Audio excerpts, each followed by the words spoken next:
Everyone, welcome in my new video. कैसे हैं आप सब? होप कि आप बिल्कुल ठीक ठाक होंगे।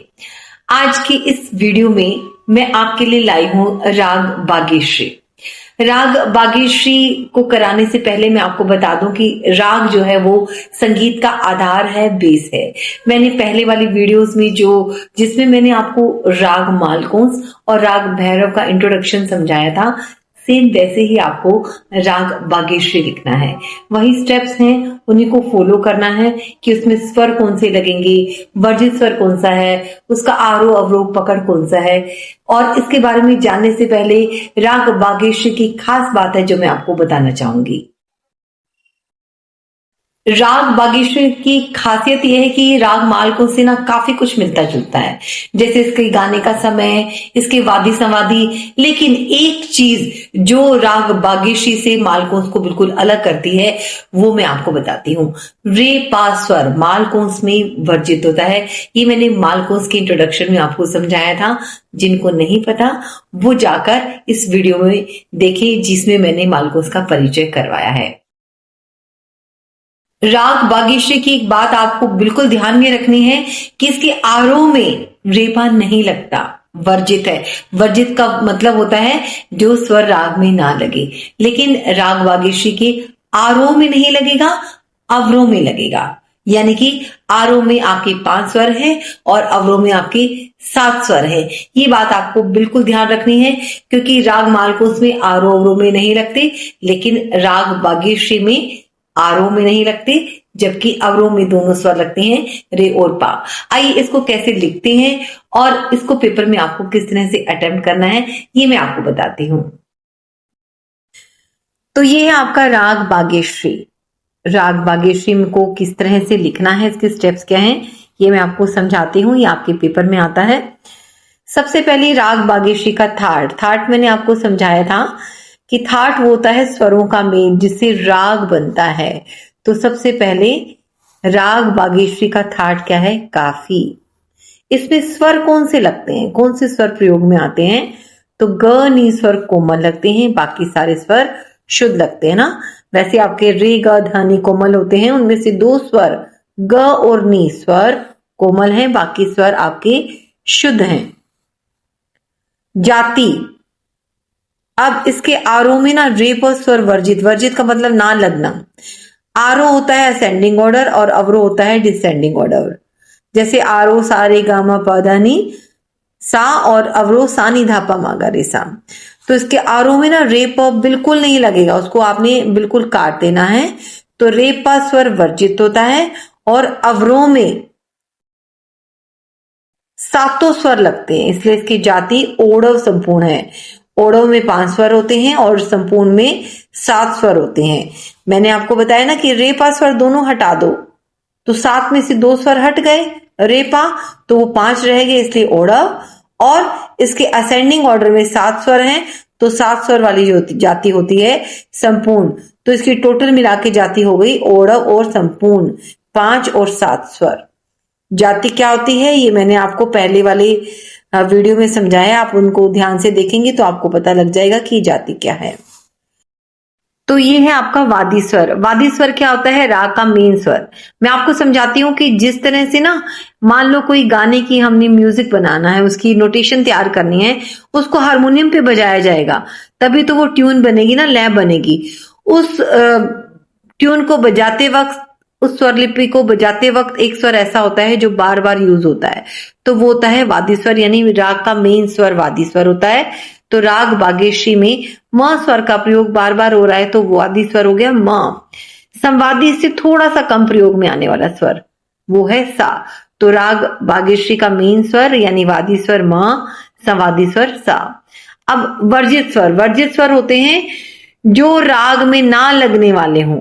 वर्जित का मतलब जो चीज प्रयोग में ना लाई जाए। तो वर्जित स्वर कौन कौन से हैं? इसके आरोह में रे और प स्वर नहीं लगेंगे, इसके असेंडिंग ऑर्डर में रे प स्वर बिल्कुल वर्जित हैं और प्रयोग में ही नहीं लाए जाएंगे। अंग है म स्वर वादी होने के कारण पूर्वांग वादी राग है।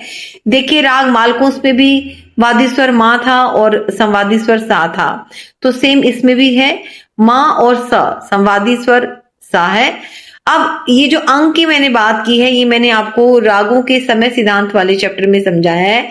आप उसमें से जाकर इसको अच्छे से समझ सकते हैं कि पूर्वांगवादी राग क्या होता है। तो इसका अंग म स्वरवादी होने के कारण यह पूर्वांगवादी राग है। इसके बाद न्यास के स्वर। न्यास के स्वर होते हैं जहां राग का ठहराव आ जाता है, एक समय पर आकर राग हमारा ठहर जाता है। तो वो कौन से स्वर बजते हैं, एक साथ कोड बजते हैं उनके, कौन से, स ग म ध। तो राग बागेश्री के न्यास के स्वर क्या हैं, स ग म ध। ये आपके एमसीक्यूज में पूछे जाते हैं। गायन समय, रात्रि का तीसरा प्रहर। मालकोस का भी सेम था, रात्रि का तीसरा प्रहर। प्रकृति, इसका नेचर कैसे है, ये गंभीर प्रकृति क्या है, राग मालकोस का भी गंभीर प्रकृति थी। अब समप्रकृतिक राग। समप्रकृतिक राग होते हैं कि जो राग बागेश्री से मिलते जुलते हों। किसी भी राग से मिलता जुलता कोई राग होता है ना, तो उसको हम समप्रकृतिक राग बोलते हैं, कि उसका नेचर, उसकी प्रकृति बिल्कुल जिसकी मिलती जुलती हो, उसको हम समप्रकृतिक राग बोलेंगे। तो बागेश्री से मिलता जुलता राग है शिवरंजनी और भीमपलासी। आपको लर्न करना है शिवरंजनी और भीमपलासी। अब इसकी विशेषताएं क्या हैं, विशेषताएं देखिए, इस राग में स म और ध म की संगति प्रमुख है।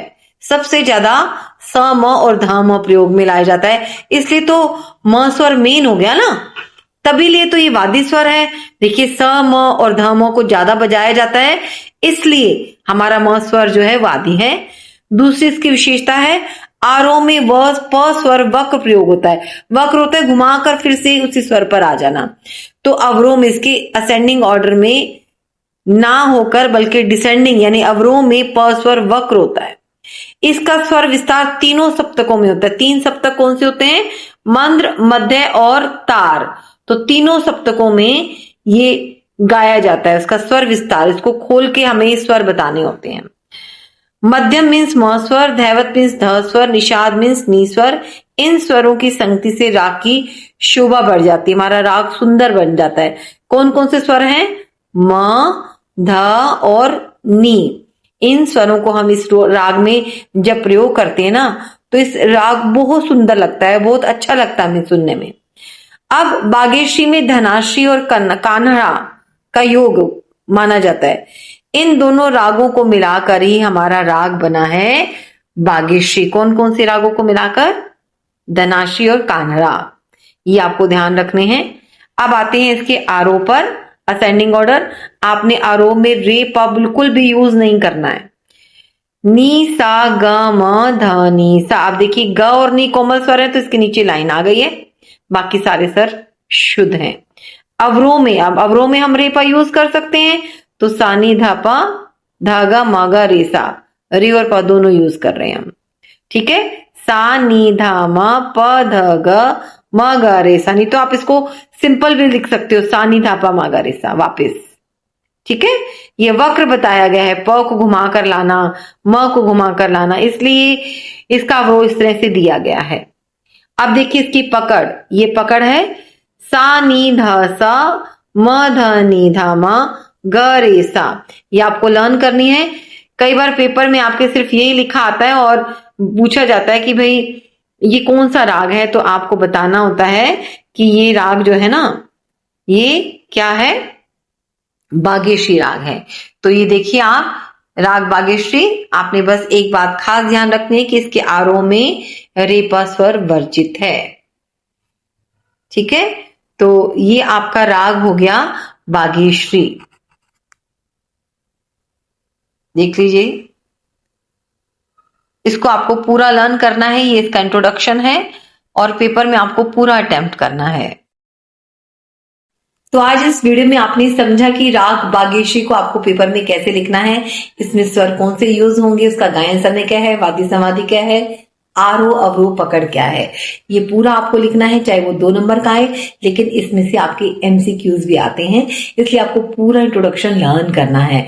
और इससे बड़ी बात कि आपने राग लर्न किए हैं उसका आप एक चार्ट बना लीजिए, तीनों राग उसमें लिख लीजिए, ताकि स्टेप वाइज आपको लर्न हो जाए। तो ये था राग बागेश्री। अगर आपको कुछ भी समझ ना आए तो आप कमेंट सेक्शन में जरूर पूछें। वीडियो अगर आपको पसंद आई हो तो सब्सक्राइब, लाइक और शेयर जरूर करें। जिन्होंने आज मेरा चैनल देखा है, ये वीडियो देखी है, वो सब्सक्राइब करना ना भूलें। मिलते हैं अगली वीडियो में एक नई टॉपिक के साथ। Bye bye, take care.